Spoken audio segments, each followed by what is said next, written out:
বর্তমান সারা দুনিয়ায় গোটা বিশ্বে যত মানুষ আল্লাহ তাআলা সৃষ্টি করেছেন, মানুষটা দুই দলে বিভক্ত। এক দলের মানুষ স্রষ্টাকে মানে, আরেক দলের মানুষ স্রষ্টাকে মানে না। এই দুইটা দলের মধ্যে বিভক্ত সারা দুনিয়ার মানুষ। যে সমস্ত মানুষ স্রষ্টা হিসেবে আল্লাহ তাআলাকে মানে তাদেরকে আমরা বলি আস্তিক। আর যে দলের মানুষ আল্লাহ তাআলাকে খালিক এবং স্রষ্টা হিসেবে স্বীকার করে না, ওদেরকে আমরা বলি নাস্তিক।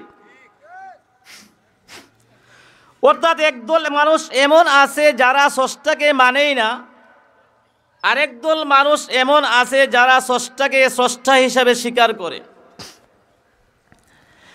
এই দুই দলের মধ্যখানে আরেকটা দল আছে, আরো কয়েকটা এমন দল, এমন জমাত আছে, তারা আল্লাহ তাআলাকে স্রষ্টা হিসেবে স্বীকার করে ঠিক, কিন্তু আল্লাহ তাআলার সাথে আরো শরীকও করে। আল্লাহর একত্ববাদে, আল্লাহর তৌহিদে তারা বিশ্বাসী নয়। তারা এক আল্লাহর বিশ্বাসী নয়, এক আল্লাহকে তারা মানতে রাজি না। যেমন একটা সম্প্রদায়ের নাম হইল ইহুদি সম্প্রদায়। আল্লাহ পাক রব্বুল আলামিন উযাইর আলাইহিস সালাম নামে একজন নবী দুনিয়াতে মানুষের হেদায়েতের জন্য প্রেরণ করেছিলেন। উযাইর আলাইহিস সালাতু ওয়াস সালামের মেধা আল্লাহ তাআলা এমনভাবে দিয়েছিলেন, তৌরাত কিতাবটা সারা উনার মুখস্থ ছিল। উনার অনুসারীরা মনে মনে ভাবলো যে এত বড় তৌরাত একটা কিতাব একজন মানুষের ভিতরে মুখস্থ রাখার মতো যে মেধা, এটা মানুষের শক্তির ভিতরে না, এটা মানুষের শক্তির বাহিরে।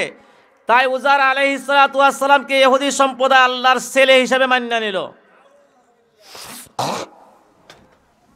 যে আল্লাহ একজন না, আল্লাহর একজন ছেলেও আছে। ওই দলের নামটা হচ্ছে ইহুদি সম্প্রদায়। যদিও আল্লাহ তাআলাকে স্রষ্টা মানে, তবে আল্লাহর সাথে তারা শরীক করে উযাইর আলাইহিস সালামকে ছেলে হিসাবে। আরেকটা সম্প্রদায় আছে, আমরা চিনি সবাই, যে সম্প্রদায়ের নাম হচ্ছে নাসারা। আমরা খ্রিস্টান নামে চিনি। আল্লাহ পাক রব্বুল আলামিন মানুষের হেদায়েতের জন্য ঈসা আলাইহিস সালাম নামে একজন নবী দুনিয়াতে প্রেরণ করেছিলেন। আল্লাহর একটা বিধান হইল, সুন্নত হইল, তরিকা হইল, দুনিয়াতে যে মানুষটাকে আল্লাহ পাঠাইবেন, মাতা পিতার মাধ্যমে একটা মানুষকে আল্লাহ দুনিয়াতে পাঠান। এমন কোনো মানুষ খুঁজে পাওয়া যাবে না যে মাতা পিতা ছাড়া দুনিয়াতে অটোমেটিক চলে আসছে। ঈসা আলাইহিস সালাম এমন একজন নবী, যে নবীকে আল্লাহ বিনা পিতায় শুধু মরিয়ম আলাইহিস সালামের পেটে জন্ম দিয়েছিলেন। ঈসা আলাইহিস সালামের সম্প্রদায় নাসারা এবং খ্রিস্টান সম্প্রদায়, তারা দেখলো যে ঈসা আলাইহিস সালাম বিনা পিতায় দুনিয়াতে আগমন করেছেন, এটা স্বাভাবিক কথা নয়, উনি আল্লাহ তাআলার ছেলে। খ্রিস্টানরা ভাইবা নিল যে ঈসা আলাইহিস সালাম আল্লাহর ছেলে, যাদেরকে তারা যিশু খ্রিস্ট নামে পরিচিত। তারা বলে যিশু খ্রিস্ট হচ্ছেন আল্লাহ তাআলার সন্তান, মরিয়ম আলাইহিস সালাতু ওয়াস সালাম হচ্ছেন আল্লাহ তাআলার স্ত্রী। তারা এক খোদায় বিশ্বাসী না, দুই খোদায় বিশ্বাসী না, তারা তিন খোদায় বিশ্বাসী। তারা এক আল্লাহর সাথে একজন মরিয়ম আলাইহিস সালামকে স্ত্রী বানাইছে, আবার ঈসা আলাইহিস সালামকে তারা সন্তান বানাইছে। আরেকটা সম্প্রদায় আছে, যে সম্প্রদায় তারা স্রষ্টা মানে, কিন্তু একজন স্রষ্টায় তারা খুশি না, 33 কোটি দেবতা তারা মানে। যদি তাদের মঙ্গল হয় তারা বলে যে লক্ষ্মী মঙ্গল করছে, যদি কোনো অমঙ্গল হয় তাহলে শনির দশা লাগা গেছে। তারা বলে ভালো কাজ যেগুলা করে লক্ষ্মী করে, আর যদি মন্দ কাজ করে ওইগুলা শনি করে। এইভাবে অনেক মূর্তি দেবতার তারা পূজা করে। আর একদল আছে যারা আল্লাহ তাআলাকে একত্ববাদের উপর স্রষ্টা মানে, আল্লাহ তাআলাকে অস্বীকার করে, আল্লাহ তাআলা এক তাও স্বীকার করে, আল্লাহ তাআলার সাথে কোনো আর কিচ্ছুকে শরীক বানায় না। এটা হচ্ছে মুসলিম জামাত। এখন একটা জিনিস পরিষ্কার, দুনিয়ার মধ্যে দুই দলে বিভক্ত, একদল স্রষ্টাকে মানে, একদল স্রষ্টাকে মানে না। আবার যারা স্রষ্টাকে মানে তাদের মধ্যে কয়েকটা দল রয়ে গেছে যারা এক খোদায় বিশ্বাসী নয়, দুই খোদায় বিশ্বাসী। আবার একদল এক খোদায় বিশ্বাসী নয়, তিন খোদায় বিশ্বাসী। আবার একদল এক খোদায় বিশ্বাসী না, দুই না, তিন না, 33 কোটি দেবতায় তারা বিশ্বাসী। অথচ আল্লাহ পাক রব্বুল আলামিন প্রত্যেকটা মানুষকে ঈমানদার হওয়ার কথা বলেছেন, ঈমান আনার কথা বলেছেন।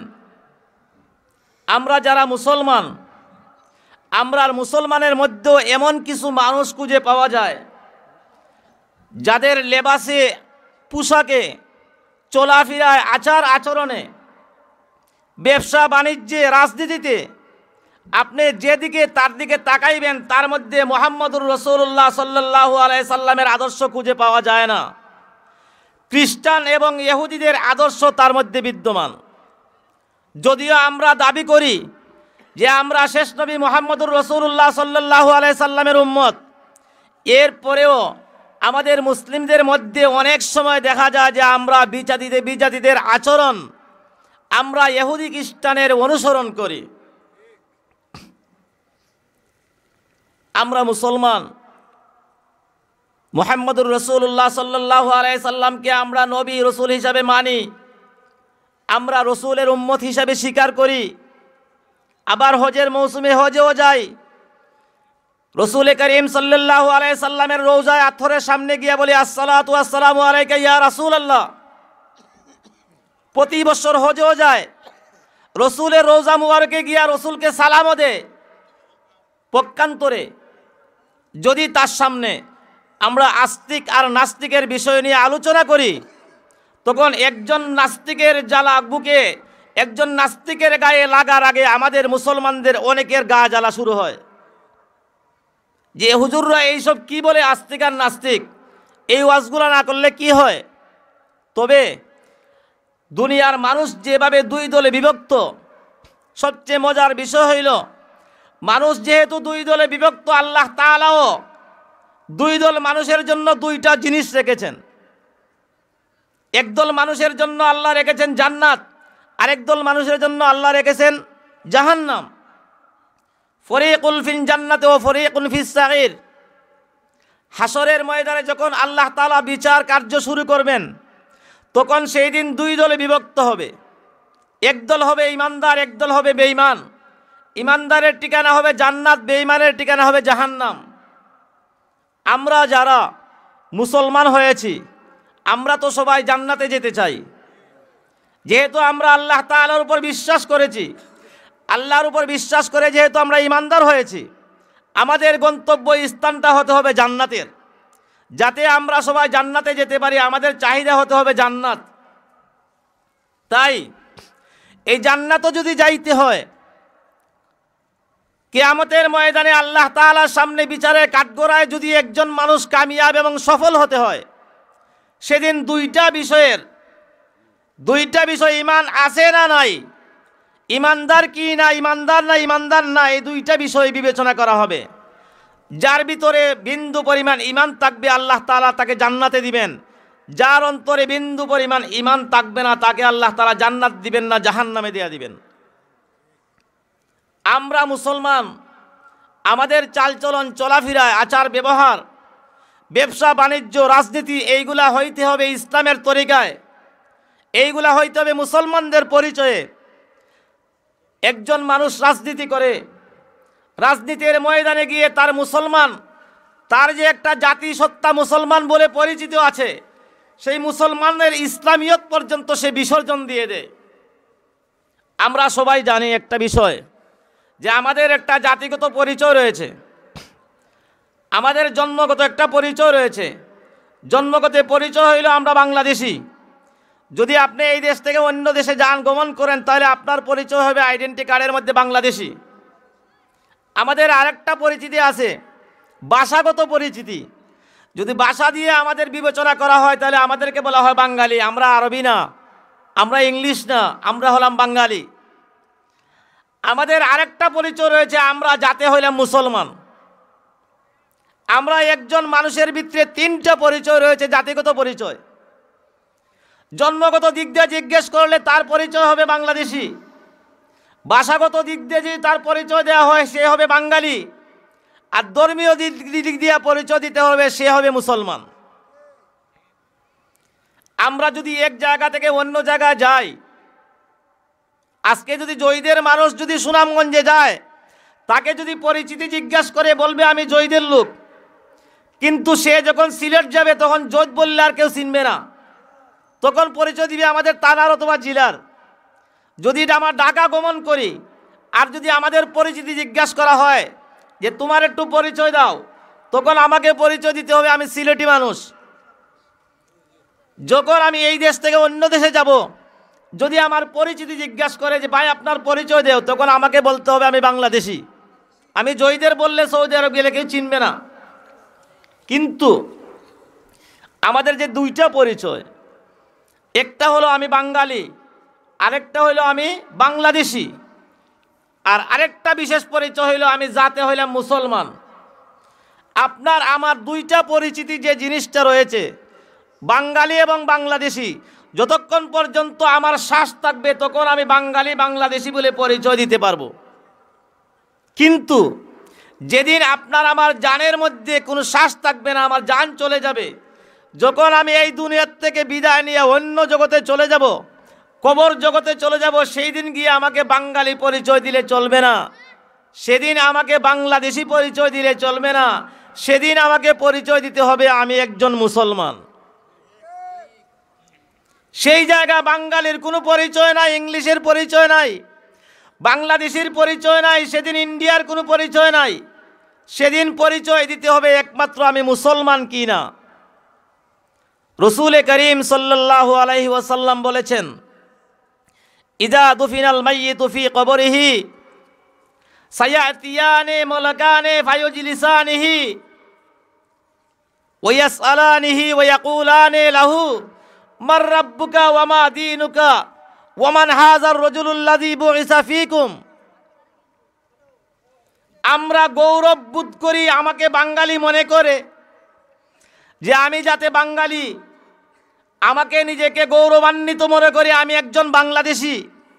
কিন্তু যখন এই দুনিয়ার থেকে আমি বিদায় নিব, বিদায় নেওয়ার কবরে যাওয়ার পরে আমাকে বাংলাদেশি বললেও চিনবে না, বাঙালি বললেও চিনবে না। সেদিন আমাকে পরিচয় দিতে হয় একমাত্র আমি মুসলিম কি না। রসুল করিম সাল্লাল্লাহু আলাইহি সাল্লামের এই হাদিস যে যখন কোনো মুর্দাকে কবর দেওয়া হয়, দফন করা হয়, সাথে সাথে এই মুর্দার সামনে দুইজন ফরিস্তা আসে।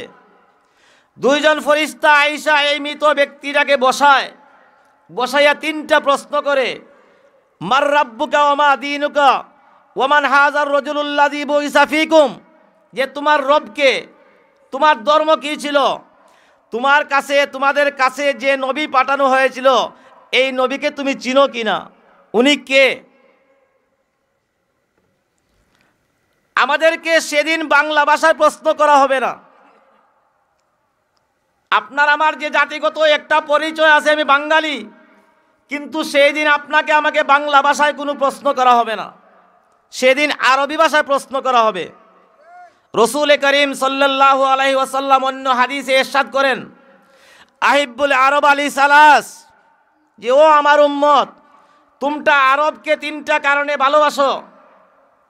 লিআন্নি আরবিয়ুন, কেননা আমি হচ্ছে আরবি। ওয়াল কুরআনু আরবিয়ুন, কুরআন হচ্ছে আরবি। ওয়া লিসানুল আহলিল জান্নাতি আরবিয়ুন ওয়া ফি রিওয়ায়াতিন ওয়া লিসানুল আখিরাতি আরবিয়ুন, যে জান্নাতের ভাষা হবে আরবি, অথবা অন্য রিওয়ায়াতে নবীজি বলেছেন আখিরাতের ভাষা হবে আরবি। নবী করিম সাল্লাল্লাহু আলাইহি ওয়াসাল্লাম যে এই হাদিসটা বর্ণনা করেছেন, এগুলা বাস্তব কিরা অবাস্তব?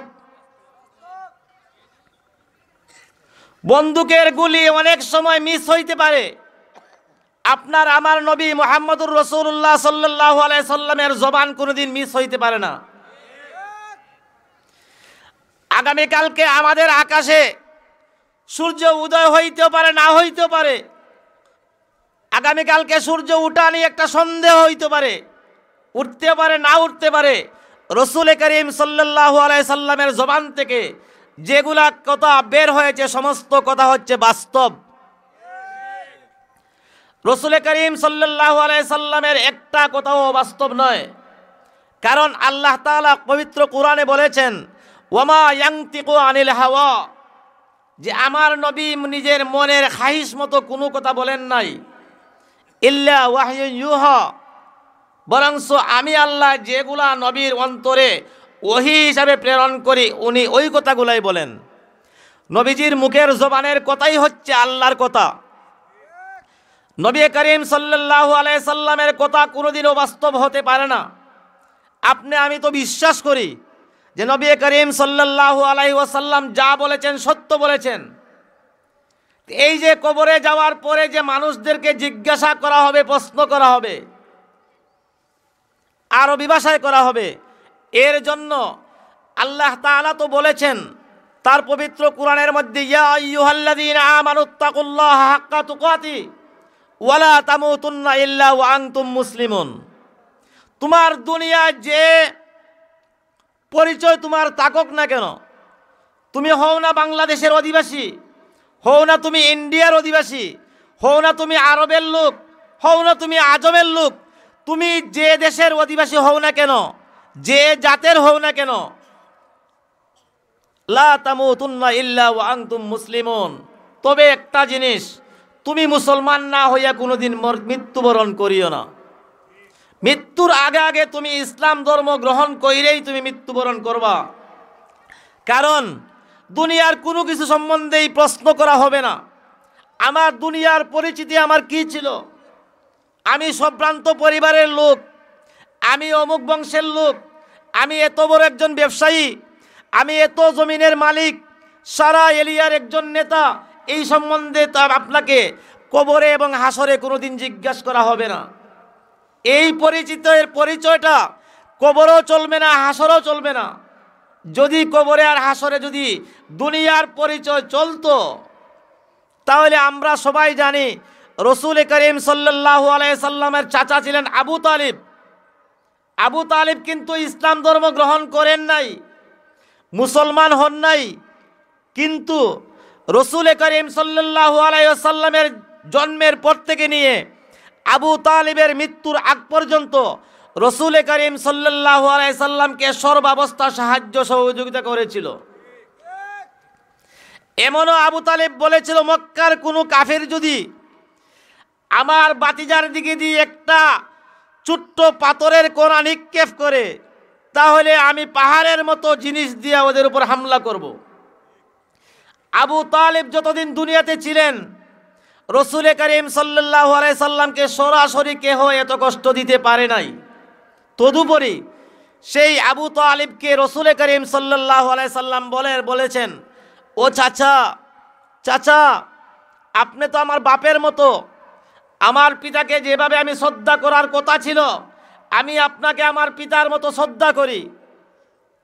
চাচা, আমার পরিচয় কবরের জগতেও চলবে না, হাসরের জগতেও চলবে না, একটি পরিচয় চলবে, তা হচ্ছে ঈমানদার এবং মুসলমান। আমি আল্লাহ পাক রব্বুল আলামিনের যত নবী দুনিয়াতে প্রেরণ করেছেন, সবচেয়ে সম্মান আমার বেশি। কিয়ামতের ময়দানে চাচা আমার পরিচয় দিলে আপনি পার হতে পারবেন না যদি ঈমান না আনেন। এর জন্য সবচেয়ে আমাদের যে জাতিগত একটা পরিচয় রয়েছে, আমি বাংলাদেশি হই, আমি বাঙালি হই, আমি মুসলমান হই, আমার মুসলমানের পরিচয়টা দিতে আমি গর্ববোধ করতে হইব। যাতে আমার দুনিয়াতে চলাটা এমন চলা হইতে হবে আমার মুসলমানই ঠিক থাকে, যাতে আমার মুসলমানই ধ্বংস না হয়। আমি প্রথমেই বলেছিলাম একটি কথা, যে দুনিয়ার বুকে বর্তমান গোটা বিশ্বে মানুষ দুই দলে বিভক্ত। একটি দল আল্লাহকে মানে, আরেকটি দল আল্লাহকে মানে না। যারা আল্লাহকে মানে না ওরা হচ্ছে নাস্তিক, যারা আল্লাহকে মানে তারা হচ্ছে আস্তিক। আর মধ্যখানে যে দলগুলা রয়েছে, যে জাতিগুলা রয়েছে, যদিও আল্লাহ তাআলাকে বিশ্বাস করে কিন্তু আল্লাহ তাআলার সাথে শরীকও বানিয়ে নিয়েছে। আল্লাহ তাআলার ছেলে হিসাবে, আল্লাহ তাআলার স্ত্রী হিসাবে, আল্লাহ তাআলার ইবাদতের মধ্যে আরও অনেক কিছু দেবতাকে তারা শরীক করে নিয়েছে। যারা আল্লাহ তাআলার সাথে শরীক করবে তারা হচ্ছে মুশরিক। ইন্নাল্লাহা লা ইয়াগফিরু আন ইউশরাকা বিহি, যে সমস্ত মানুষ আল্লাহ তাআলার সাথে শরীক করবে তাদেরকে আল্লাহ তাআলা কোনোদিন মাফ করবেন না। এতে বোঝা গেল যে যারা যদিও ইহুদি খ্রিস্টানরা আল্লাহ তাআলাকে মানে, তদুপরি আল্লাহ তাআলার সাথে শরীক করার কারণে ওরাও নাস্তিকের দলে অন্তর্ভুক্ত হয়ে গেছে। এখন প্রশ্ন হইল, আমরা যদি সাধারণ একজন মানুষ যদি আল্লাহ তাআলাকে মানতে পারি, তাহলে দুনিয়াতে এই সমস্ত মানুষগুলো আল্লাহ তাআলাকে কেন মানে না, আল্লাহ তাআলাকে কেন চিনে না? আল্লাহ পাক রব্বুল আলামিন তার পবিত্র কোরআনে ঘোষণা করেছেন, ইন্না ফি খালকিস সামাওয়াতি ওয়াল আরদ ওয়া ইখতিলাফিল লাইলি ওয়ান নাহার, যে আমি আসমান জমিন সৃষ্টি করার মধ্যে, রাত এবং দিনের পরিবর্তনের মধ্যে, লা আয়াতিন, যে আল্লাহ তাআলাকে খুঁজে পাওয়ার জন্য আমি অনেকগুলা নিদর্শন রেখেছি। ওরা প্রশ্ন করে যে আমরা আল্লাহ তাআলাকে দেখি না, আমরা আল্লাহ তাআলাকে উপভোগ করি না, তাহলে আল্লাহ তাআলাকে আমরা কেন বিশ্বাস করব? আল্লাহ তাআলাকে কেন বিশ্বাস করব? নাস্তিকের প্রশ্ন হচ্ছে, যে জিনিসগুলোকে দেখা যায় না এগুলোকে বিশ্বাস করা যায় না। আর আল্লাহ পবিত্র কোরআনে ঘোষণা করেন, আমাকে চিনার জন্য আমি দুনিয়াতে অনেক দলিল প্রমাণ তোমাদের সামনে আমি দিয়েছি। তোমরা একটু চিন্তা করো, আকাশ এবং জমিনটা কিভাবে আমি সৃষ্টি করেছি। সাধারণ একটা কুড়ের গড় বিনা খুঁটির কারণে গড় টিকে থাকতে পারে না। এত বড় আসমান আমি বিনা খুঁটিতে দুনিয়াতে আমি রেখেছি। এত বড় প্রশস্ত জমিন, তোমরা মানুষ কোনোদিন সাগরকে বইরা জমিনে পরিণত করতে পারবে না। কিন্তু এক একটা সাগরের পরে আমি আবার এক একটা জমিন বানিয়েছি। এইগুলার মধ্যে বান্দারা তোমরা চিন্তা করো, তাহলে আমার অস্তিত্ব খুঁজে পাইবা। ওয়াখতিলাফিল লাইলি ওয়ান নাহার, রাত এবং দিনের মধ্যে পরিবর্তনের মাধ্যমে আমি আমার অনেক নিদর্শন রেখেছি আমার চিনার জন্য। আজকে আমরা মাগরিবের নামাজ কয়টা পড়েছি? 5:40 পড়েছি। কিন্তু গত রমজানে আমরা ইফতার করেছি কয়টায়? 6:30টায়। গত রমজানে আমরা ইফতার করেছি 6:30টায়, কিন্তু আজকের দিনে আমরা ইফতার করেছি 5:40। 1 ঘন্টার ব্যবধান। আজকে দিন ছোটো হয়েছে, দিন রাত্র বড় হয়েছে। রমজানের সময় দিন বড় ছিল, রাত্র ছোটো ছিল। একবার রাত্র বড় হয়, আরেকবার দিন বড় হয়। এটা কে করে? একমাত্র আল্লাহ করে। আল্লাহ বলেন, ওয়াখতিলাফিল লাইলি ওয়ান নাহার, আমি রাত্রের মধ্যে দিনকে কোনো সময় ভর্তি করি, কোনো সময় রাতের ভিতরে দিন ঢুকাই, কোনো সময় দিনের ভিতরে রাত ঢুকাই, কোনো সময় দিনকে বড় করি, কোনো সময় রাতকে বড় করি। দুনিয়ার কোনো এমন মানুষ নাই যে রাতকে বড় করতে পারবে ইচ্ছা করে, বা দিনকে বড় করতে পারবে। লা আয়াতিন, ও বান্দারা, যদি এইগুলার ভিতরে তুমি চিন্তা করো, তাহলে আমার অনেক নিদর্শন পাইবা। সবগুলা নিদর্শন কার জন্য? এই নিদর্শনগুলা কার জন্য? সব মানুষের অন্তরে আসবে না, সব মানুষ বুঝবে না যে এই জিনিসগুলা কার জন্য। যারা ইমানদার না, যারা আল্লাহর প্রতি বিশ্বাস নাই, ওরা কোনোদিন এইগুলা বললেও বুঝবে না, ওদের অন্তরে আসবে না। বুঝতে হলে তার মধ্যে ঈমান আনতে হবে। একটা উদাহরণ দিলে বুঝবেন। আমাদের বাড়ির সামনে অনেকের পুকুর রয়েছে, পুকুরের ভিতরে মাছগুলা বসবাস করে। আমরা অনেক সময় মাছকে শিকার করার জন্য আমরা বড়শি ফালাই। একটা বড়িকুড়ার মধ্যে সুতা লাগাইয়া সুতার আগার মধ্যে একটা বড়শি লাগাই। বড়শির মধ্যে আমরা অনেক সময় খাদ্য দেই, মাছের খাদ্য। ফুটি মাছকে ফসাইয়া আমরা খাদ্য বানাই বল মারার জন্য। আমরা যখন ওই খাদ্যটা ফালাই বড়শি দিয়া পুকুরের ভিতরে, তখন যখন ওই বড়শি সহ খাদ্যটা পুকুরের নিচে যায়, তখন পুকুরের মাছগুলা সমস্ত খাদ্যের সামনে আসে। যতগুলা মাছ থাকে সমস্ত মাছগুলা এই খাদ্যের সুঘ্রাণ পাইয়া মাছের সামনে আসে। এখন প্রশ্ন করবেন যে ফুটি মাছ ফসাইয়া দিলাম, এটা আবার সুঘ্রাণ কিভাবে হইল? যার যে খাদ্য আল্লাহ তাআলা নির্ধারণ করেছেন সেই খাদ্যর মধ্যে একটা ঘ্রাণ রয়েছে। আমরা মানুষ, আমরা গরু গোশত খাই। যদি একটি বাড়ির মধ্যে গরু গোশত ফাঁক হয় আর আমরা যদি রাস্তা দিয়ে যাই, আমরা অনুভব করতে পারি যে এই বাড়িতে গরুর মাংস ফাঁক হইতেছে। এটা আমার জন্য ঘ্রাণ, এটা আমার জন্য সুঘ্রাণ। কিন্তু আরও আল্লাহ তাআলা অনেক জন্তু দুনিয়াতে সৃষ্টি করছে, তার জন্য এটা ঘ্রাণ না, সেইটা অনুভব করবে না। ঠিক তেমনিভাবে মাছের খাদ্য যেগুলো হোক না সে ফসা ফুটির খাদ্য, যখন খাদ্য সহ বড়িটা মাটি পানির নিচে যায় তখন মাছগুলো একত্রিত হয়। মনে করেন 10টা মাছ আসলো, খাদ্য দেখলো সামনে একটা, ওরা তো আর বুঝে না এটার ভিতরে বড়ি লাগানো। 10টা মাছ আইসা পরামর্শ করলো যে এখন আমাদের সামনে কি সুন্দর একটা খাদ্য আইসা পড়ল, চলো আমরা সবাই মিলিত হয়ে বন্টন করে এই খাদ্যটা খাই। মাছগুলা যদি পরামর্শ করে যে এই খাদ্যটা আমরা কিভাবে খাইব, খাদ্য খাওয়ার জন্য পরামর্শ ব্যস্ত রইল মাছগুলা। হঠাৎ এই মাছের সামনে আসলো আরেকটা অনেক বড় মাছ, যে মাছটার অনেক বেশি বয়স, অনেক দিনের মাছ, ওদের চেয়ে অনেক বেশি বয়স। এইখানে একটা জিনিস জানা দরকার যে আল্লাহ তাআলা যেগুলা সৃষ্টি করছে মানুষ সহ যত জীবজন্তু, এটা আবার দুই ধরনের সৃষ্টি করছে। একটা করছে পানিতে চলার জন্য, আরেক ধরনের জন্তু আছে শুকনা চলার জন্য। আমরা যে জায়গায় বসবাস করি সেটা হলো শুকনা জগৎ, আর পানির নিচে আল্লাহ তাআলা সৃষ্টি যারা, এটা জলজগৎ, এটা বীজা জগৎ। পানির নিচে যে সমস্ত জন্তু বসবাস করে ওরা শুকনার জগতের সংবাদ জানে না যে শুকনা জগৎ কেমন। ওদেরকে যদি আপনি শুকনাতে উঠান ওরা আবার বাঁচতেও পারবে না। মনে করেন একটা বড় রৌ মাছ যদি আপনি আনেন, বড় রৌ মাছটা বাড়িতে আইন না যদি আপনি পুষ মাসে দিনে, আপনি মনে করেন চিন্তা করলেন যে পুষ মাসে আমরা লেপ কম্বল ছাড়া ঘুমাইতে পারি না। হায় রে, এই মাছটার তো কোনো লেপও নাই, বালিশও নাই। মাছটা কিভাবে শীতের মধ্যে এই পানি, ঠান্ডা পানিতে বসবাস করে? আপনি যদি আপনার বিছনা আইন না যদি কম্বলের ভিতরে শোয়ান যে এই রৌ মাছটা তুই আজকে রাত ঘুমায় একটু আরাম কর, এই মাছটা কি বাঁচবে? বাঁচবে না।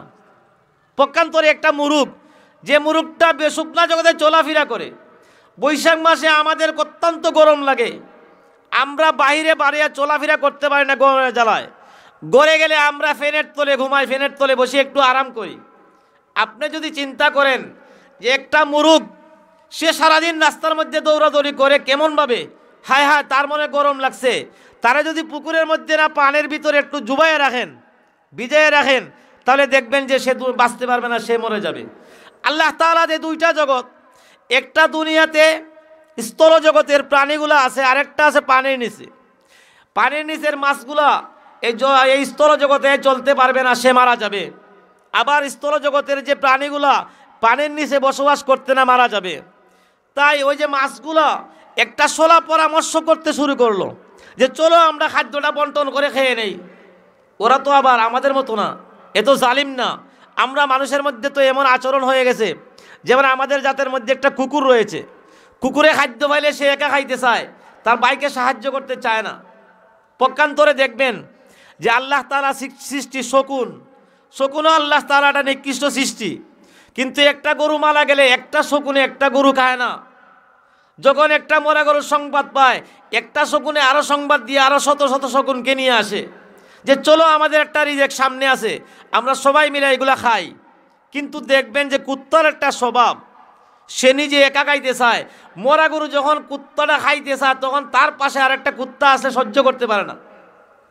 আমাদের মানুষেরও মধ্যে এমন মানুষও রয়েছে কুত্তার স্বভাবের, যে সারা দুনিয়াটাকে আমি একাই বুক করতে চাই, হালাল হোক আর হারাম হোক, আমার হোক আর অন্যজনের হোক।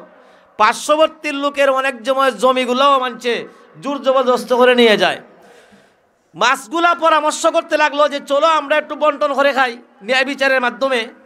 মুরব্বী একটা মাছ আইসা বললো, এই সাবধান সাবধান, তোমাদের সামনে যে একটা খাদ্য দেখতেছো এটা আসলে খাদ্য নয়, এটা বিষে ভরা। এই খাদ্যের ভিতরে একটা বড়শি, এই বড়শি সুতা লাগাইয়া উপরে একজন মানুষ আছে, মানুষে ওই বড়শিটা টানতেছে। যখন তুমি মুখ দিবাই তখন ওই লোকটা টান দিব, তুমি আর বাঁচতে পারবা না, তুমি ওই জগতে চইলা যাইবা, তোমারে শুকনা জগতে নিয়ে যাইব, তোমারে বক্ষণ করে ফেলবো, তোমারে মেরে ফেলবো, হুঁশিয়ার সাবধান, তুমি খাইও না। তখন মাছটা প্রশ্ন করে যে ভাই, শুকনা জগৎটা কত বড় জগৎ, এটা কি আমাদের জগতের চেয়ে বড় নাকি? আমরা যে জগতে বাস করি পুকুরে, তার একটা সীমা আছে, যে আমরা যে জায়গায় বসবাস করি এই জায়গা সমান না আরো বড়? বলে এর চেয়ে অনেক বড়। বড় বলতে কি ডাবল হবে? কোনা ডাবল না আরো বড়? তাহলে 10 গুণ বড় হবে নাকি? 10 গুণ না আরো বড়।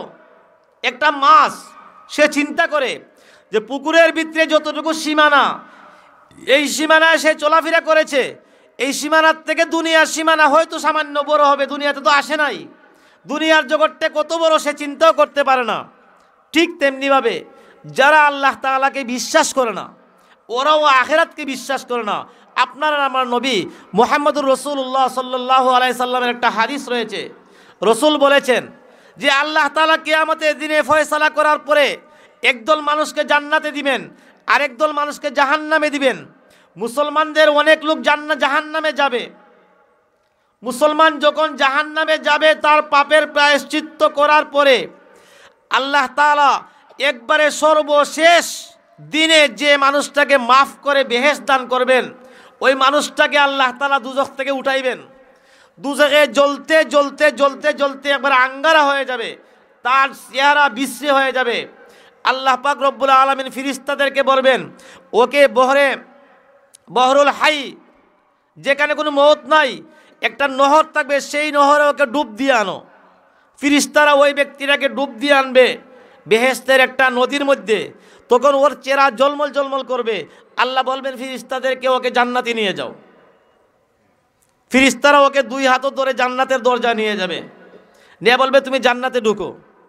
এই লোকটা তখন দেখবে যে জান্নাতের ভিতরে অনেক মানুষ, মানুষের ভিড়, মানুষের ঝামেলা। তার ভিতরে বয়ে আসবে যে আল্লাহ তাআলা আমাকে কোন জান্নাতে পাঠাইছে। এই জান্নাতের ভিতরে অনেক মানুষ দেখা যায়, আমার তো জায়গা হবে না। সে ফিরত আসবে, আল্লাহর কাছে ফরিয়াদ করবে, ও আল্লাহ আমাকে কোথায় পাঠাইছো? জান্নাতে তো কোনো জায়গাই নাই, অনেক মানুষের ভিড়, চিল্লাচিল্লি, কাওয়ালি শোনা যাচ্ছে। আল্লাহ হাইসা দিবেন, দেয়া বলবেন ফেরেশতাদেরকে আবার নিয়ে যাও, ওকে জান্নাতে আবার নিয়ে যাও। ফেরেশতারা নিয়ে যাবে। জান্নাতের যখন গেটটা খোলা হবে, ফেরেশতারা জাপটা দিয়ে ধরবে যে আল্লাহ তাআলা যত মানুষকে বেহেশতের ঘোষণা দিয়েছেন, সব মানুষ বেহেশতে ঢুকে গেছে, শুধুমাত্র তুমি রয়েছো। তোমার জন্য আমরা অপেক্ষমান। আসো আসো, তাড়াতাড়ি ভিতরে আসো।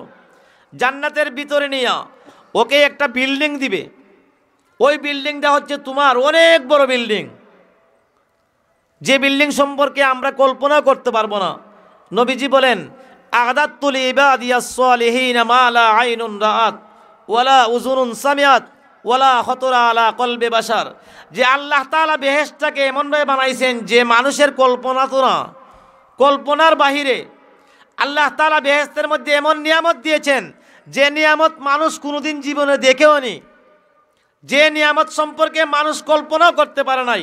ওই মানুষটা যখন দেখবে এত বড় বিশাল একটা বিল্ডিং, সে বলবে ফেরেশতাদেরকে, ও ফেরেশতা ভাইরা, এই বিল্ডিংয়ের মালিক আমি না। আমি দুনিয়ার মধ্যে ছোট্ট একটা জুফরির মধ্যে থাকতাম, আমার তেমন সম্পদও ছিল না, আমার তেমন আপনও ছিল না, আমি একজন গুনাহগার। আমার জন্য মনে হয় এই বেহেশত না। আপনারা মনে হয় ভুল করে আমাকে অন্যের বেহেশতে নিয়ে ঢুকাইছেন। ফেরেশতারা জবাব দিবে, না না না, এই বেহেশতটা তোমার জন্য আল্লাহ তাআলা নির্ধারণ করে রেখেছেন। বেহেশতের সামনে বিরাট বাউন্ডারি হবে, চোখ যতটুকু পর্যন্ত যায় ততটুকু পর্যন্ত তার সীমানা। সে প্রশ্ন করবে, এই যে এত জায়গা, বিশাল জায়গা দেখা যাচ্ছে আমার চোখের সামনে, এই জায়গাগুলো কার? ফেরেশতারা বলবে, এই জায়গাগুলো আল্লাহ তোমার জন্য রাখছে। অর্থাৎ নবী করিম সাল্লাল্লাহু আলাইহি সাল্লাম হাদিসে বলেছেন, সর্বশেষ যে ব্যক্তিটা বেহেশতি হবে, সেই বেহেশতির জন্য আল্লাহ তাআলা বেহেশতের মধ্যে এই দুনিয়ার সমপরিমাণ 10টা দুনিয়ার সমপরিমাণ জায়গা আল্লাহ তাআলা রাখছেন। এই কথাটা বুঝতে হলে ঈমান থাকার প্রয়োজন। এই কথাটা বুঝতে হলে ঈমানদার হতে হবে, নাহলে বুঝে আসবে না। যদি ঈমান না থাকে তাহলে বুঝে আসবে না যে আল্লাহ তাআলা এত জায়গা কোথায় রাখছে। কোটি কোটি মানুষ, কোটি কোটি মানুষ, কিয়ামতের আগ পর্যন্ত অগণিত অসংখ্য মানুষ আসবে। একজনকে যদি আল্লাহ 10টা দুনিয়ার সমান জায়গা দেয় জান্নাতে, তাহলে এত কোটি কোটি মানুষের জন্য এত জান্নাত আল্লাহ কোথায় রাখছে, সেই জিনিসটা ঈমান ছাড়া বুঝে আসবে না। এর জন্য আল্লাহ বলেন, লা আয়াতিল লিউলিল আলবাব। যে সমস্ত মানুষ জ্ঞানী, ওই সমস্ত মানুষের জন্য আল্লাহ তাআলাকে চিনার জন্য আল্লাহর জমিন এবং আকাশের সৃষ্টির মধ্যে দিন রাতের পরিবর্তনের মধ্যে আল্লাহ নিদর্শন রেখেছেন। আল্লাহ একটি কথা বলেছেন যে আকলদার এবং জ্ঞানী গুণী মানুষের জন্য নিদর্শন। এখন জ্ঞানী কারা আল্লাহর দৃষ্টিতে? আমরা তো এখন জ্ঞান লইয়া বড়াই, জ্ঞান লইয়া প্রতিযোগিতা, বুদ্ধিজীবী লইয়া প্রতিযোগিতা। আমি হচ্ছি বুদ্ধিজীবী, আমি হচ্ছি গ্রামের মাঝে মাতব্বর, আমি হচ্ছি গ্রামের মাঝে নেতা, আমি হচ্ছি গ্রামের মধ্যে জ্ঞানী, সারা এলাকার মধ্যে আমি সবচেয়ে জ্ঞানী। আমরা সবাই এরকম ভাবি, কিন্তু আল্লাহর দৃষ্টিতে জ্ঞানী কে? কোন মানুষটা জ্ঞানী? আল্লাহ তাআলা তার পরিচয় দিয়েছেন সেই আয়াতের পরবর্তী অংশে, আল্লাযীনা ইয়াযকুরুনাল্লাহা কিয়ামান ওয়া কুউদান ওয়া আলা জুনুবিহিম। যে মানুষটা দাঁড়ানো অবস্থায় আল্লাহর জিকির করবে, বসা অবস্থায় আল্লাহর জিকির করবে, ঘুমানোর মধ্যে আল্লাহ তাআলার জিকির করবে, ওই সমস্ত মানুষ হচ্ছে জ্ঞানী। যারা আল্লাহর জিকির করবে, আল্লাযীনা ইয়াযকুরুনাল্লাহ, তাফসীরের মধ্যে মুফাসসিরিনে কেরাম লেখেন আল্লাহ তাআলার জিকির বলতে এখানে আল্লাহ তাআলা কি বুঝাইছে? তাফসীর কারকরা লিখেছেন আল্লাযীনা ইয়াযকুরুনাল্লাহ অর্থ হচ্ছে ইউসাল্লুনা লিল্লাহ, যারা নামাজে অবতরণ করবে, যারা নামাজে প্রবেশ করবে আল্লাহ তাআলার জন্য, অর্থাৎ যারা আল্লাহ তাআলার জন্য নামাজ পড়বে তারাই হচ্ছে জ্ঞানী। কিয়ামান ওয়া কুউদান ওয়া আলা জুনুবিহিম, নামাজে তোমার যদি সামর্থ্য থাকে শরীরের মধ্যে, দেহের মধ্যে, তুমি দাঁড়ায় নামাজ পড়বা। যদি দাঁড়ানোর ক্ষমতা না থাকে তাহলে বৈশা নামাজ পড়বা। যদি বৈশা নামাজ পড়ার যদি ক্ষমতা না থাকে শুইয়া শুইয়া নামাজ পড়বা ইশারার মাধ্যমে। যে সমস্ত মানুষ নামাজ পড়বে ওই সমস্ত মানুষকে আল্লাহ তাআলা বলেছেন জ্ঞানী। যারা নামাজ পড়বে না তারা কি হবে? মূর্খ হবে। তারা কি হবে? আল্লাহ তাআলা দৃষ্টিতে যারা নামাজ পড়বে না তারা হবে মূর্খ। আল্লাহ তাআলা অন্য একটা আয়াতের মধ্যে বর্ণনা করেছেন, উলাইকা কাল আনআমি বাল হুম আযাল। যারা আল্লাহকে বিশ্বাস করবে না, যারা আল্লাহকে মানবে না, আল্লাহ বলেন আমি চোখ দিলাম আমাকে দেখার জন্য, যে আমার কুদরতগুলা তোমার চোখ দ্বারা দেখো। আমি তাকে চোখ দেওয়ার পরেও আমার আসমান জমিন সৃষ্টির মধ্যে যে রহস্যগুলো সে দেখে নাই। আমি তাকে কান দিয়েছিলাম যে আমার বাণী শোনার জন্য, তার কান থাকার পরেও আমার বাণীগুলা সে শুনে নাই, কোনোদিন শ্রবণ করে নাই। তার আমি দিমাগ দিয়েছিলাম বুঝার জন্য, বুঝ শক্তি। এই বুঝ শক্তি দেওয়ার পরেও যদি আল্লাহ তাআলাকে সে কোনো মানুষ না চিনে, আল্লাহ বলেন উলাইকা কাল আনআম, ওরা হবে পশুর মতো। শুধু পশু না, বালহুম আযাল, এর চেয়ে আরো নিকৃষ্ট। আপনি আমি যদি গভীরভাবে একটা জিনিস চিন্তা করি, একটা পশু গরুকে আপনি লালন পালন করেন। আপনি যখন একটা গরুকে লালন পালন করেন, যদি বিকালবেলা সারাদিন ঘাস খাওয়ানোর পরে যদি আপনি মাঠের মধ্যে গরুটাকে ছাইরা দেন, সারাদিন রশির মধ্যে বান্ধা ছিল, বিকালবেলা যদি মালিক তাকে রশিটা খুইলা ছাইরা দেয়, জয়সিদ্ধির মাঠে যদি গরুটাকে ছাড়া হয়, এই গরুটা সোজা তার মালিকের ঘরের ভিতরে গিয়া ঢুকে। তার মালিকের ঘর ছাড়া অন্য কোনো ঘরের দিকে সে যায় না, অন্য কারো ঘরে সে ঢুকে না। একটা পশু যে কিচ্ছু বুঝে না, এই পশুটাও তার মালিককে চিনে, তার মালিকের ঘর চিনে। কিন্তু আল্লাহ বলেন যদি আমি মানুষকে এতগুলা নিয়ামত দেওয়ার পরে যদি মানুষটা আল্লাহকে না চিনে, ওই মানুষটা যদি মসজিদে মুয়াজ্জিনের আজানের ডাকে নামাজের জন্য মসজিদে না যায়, আল্লাহর ঘোষণা উলাইকা কাল আনআম, ওরা পশু। আল্লাহ বলেন পশু না, একটা পশুও তার মালিককে চিনে, বালহুম আযাল, পশুর চেয়ে আরো নিকৃষ্ট।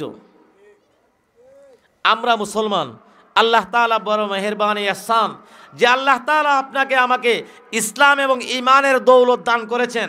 এর জন্য আল্লাহ তাআলা পরিষ্কার ঘোষণা করে দিয়েছেন যে যারা নামাজ পড়বে তারাই হচ্ছে জ্ঞানী গুণী, আর যারা নামাজ পড়বেন না, নামাজের প্রতি যাদের ঘৃণা অনীহা থাকবো, যারা নামাজ আদায় করবে না, ওরার আচরণ হবে পশুর মতো আচরণ, পশুর চেয়ে নিকৃষ্ট আচরণ। আল্লাহ তাআলা ওদেরকে কোনো সময় ভালোবাসবেন না। এখনো সময় রয়েছে। আমরা যারা 5 ওয়াক্ত নামাজে এখনো অভ্যস্ত না, যদি কিয়ামতের ময়দানে দুই দলের মধ্যে, যদি আস্তিকের দলের মধ্যে আপনার আমার নাম লিখাইতে হয়, যদি আল্লাহ তাআলার রহমত পাইতে হয়, যদি আল্লাহ তাআলার মায়া পাইতে হয়, যদি আল্লাহ তাআলার তৈরি করা জান্নাতের অধিবাসী আমাদেরকে হইতে হয়, তাহলে আল্লাহর আদেশ নামাজটাকে পুরোপুরি পাবন্দি হতে হবে, নামাজ পড়তে হবে। যদি নামাজ পড়ে না, তাহলে আল্লাহর দৃষ্টিতে সে গ্রহণযোগ্য হবে না। নবীজি বলেন আউয়ালু মা ইউহাসাবু বিহিল আবদু ইয়াউমাল কিয়ামাতি আস-সালাহ। কিয়ামতের ময়দানে মানুষকে আল্লাহ যত প্রশ্ন করবে, সর্বপ্রথম প্রশ্ন করবে আল্লাহ নামাজ সম্বন্ধে। নামাজে যে মানুষটা প্রশ্নের সঠিক উত্তর দিতে পারবে সেই হবে কামিয়াব। আর যদি নামাজের প্রশ্নের মধ্যে আটকে যায় তাহলে তার পরবর্তী সমস্ত প্রশ্নের মধ্যে সে আটকে যাবে। এর জন্য রসুল করিম সাল্লাল্লাহু আলাইহি সাল্লাম বলেছেন মিফতাহুল জান্নাতে আস-সালাত, নামাজটা হচ্ছে বেহেশতের চাবি স্বরূপ। আমরা যারা মুসলমান, এখনো আমাদের সময় রয়েছে। আল্লাহ তাআলা প্রত্যেকটা মানুষকে জীবন দেওয়ার সাথে সাথে তার মৃত্যু অবধারিত করে রেখেছেন। এমন কোনো মানুষ আমাদের আত্মীয় স্বজনের মধ্যে নাই যে মানুষটা চিরস্থায়ী চিরঞ্জীব। সমস্ত মানুষও এই দুনিয়া ছাইরা আখিরাতের জগতে যাইতে হবে। এর জন্য আমার মুসলমান সবের জন্য নামাজের পাবন্দি করা। এখনো আমাদের হাতে অনেক বয়স, অনেক হায়াত রয়েছে।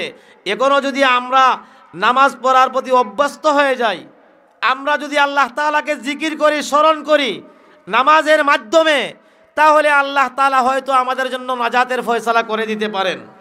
আর এই 5 ওয়াক্ত নামাজ পড়ার জন্য সর্বোত্তম জায়গা হলো মসজিদ। জামাতের সহিত নামাজ আদায় করার জন্য উম্মতে মুহাম্মদের জন্য সর্বোত্তম জায়গা হলো মসজিদ। যদি মসজিদে আইসা আমরা জামাতে নামাজ পড়ি, তাহলে রসুল করিম সাল্লাল্লাহু আলাইহি সাল্লামের হাদিস দ্বারা প্রমাণ 1 রাকাতের বিনিময়ে 25-27 রাকাতের সওয়াব দান করা হয়।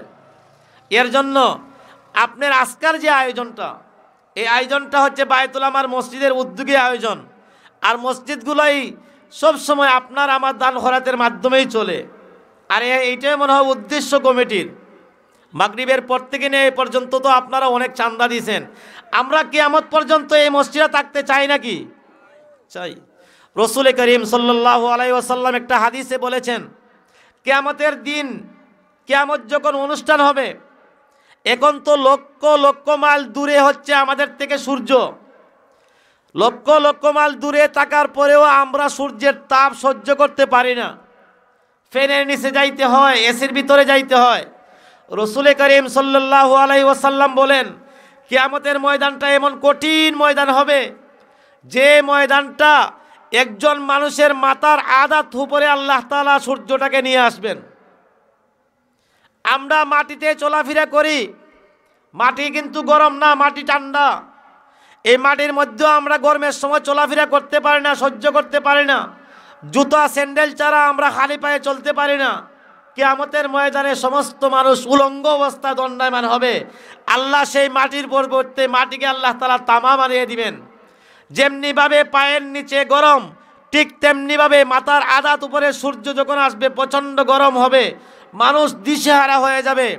আল্লাহর রসুল বলেন, সেই কিয়ামতের ময়দানে এই দিশেহারা অবস্থা তো কি, এক ধরনের মানুষকে আল্লাহ তাআলা মায়া করবেন যে 7টা জাতের মানুষ হবে, 7 প্রকারের মানুষকে আল্লাহ আরশের ছায়ার নিচে জায়গা দিবেন। আরশের ছায়ার নিচে যে সমস্ত মানুষ জায়গা পাবে, সেই কিয়ামতের কঠিন ময়দানের আযাব থেকে সে রক্ষা পেয়ে যাবে।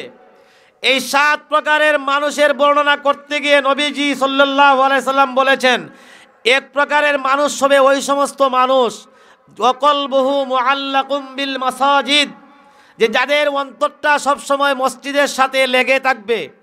মসজিদকে যে সমস্ত মানুষ ভালোবাসবে তার জানের চেয়ে, প্রাণের চেয়ে, ওই সমস্ত মানুষের স্থান দিবে আল্লাহ তাআলা কিয়ামতের ময়দানে আরশের ছায়ার নিচে। আমরা চাই না আরশের ছায়ার নিচে জায়গা, আরশের ছায়ার নিচে যাতে আল্লাহ তাআলা একটু জায়গা দেয়। আমরা দোয়া করি আল্লাহ তাআলা যেন আপনাকে, আমাকে, সমস্ত মুসলমানদেরকে কিয়ামতের কঠিন ময়দানে আরশের ছায়ার নিচে একটু জায়গা দেয়। আরশের ছায়ার নিচে যদি জায়গা পাইতে হয়, নবীজির বাণী মোতাবিক, নবী করিম সাল্লাল্লাহু আলাইহি সাল্লামের হাদিস মতো, যে মসজিদের সাথে আপনার আমার সম্পর্ক, আপনার দিলের সম্পর্ক, আমার মনের সম্পর্ক গভীর হতে হবে। মসজিদকে প্রচুর পরিমাণে ভালোবাসতে হবে। সেই মসজিদ বায়তুল আমার মসজিদকে কিয়ামত পর্যন্ত যদি আমরা টিকিয়ে রাখতে চাই, তাহলে আমাদের হাতকে সম্প্রসারিত করতে হবে। এই মসজিদে আমরা মুক্ত হস্তে সবসময় বড় অঙ্কের দান খয়রাত করতে হবে। আমরা রাজি আছি না ভাই? মসজিদটা কিয়ামত পর্যন্ত কায়েম হোক। কে কে রাজি আছি? দিকে 8টা তুলাই। ও আল্লাহ, বায়তুল আমান জামে মসজিদে কিয়ামত পর্যন্ত আল্লাহ দাইম আর কায়েম রাখো। আল্লাহ আমাদের সবাইকে তুমি কবুল করো, মঞ্জুর করো। আল্লাহ কিয়ামতের ময়দানে আমাদেরকে তুমি আশে ছায়ার নিচে জায়গা দিও। মসজিদের মনে হয় অনেক চাহিদা।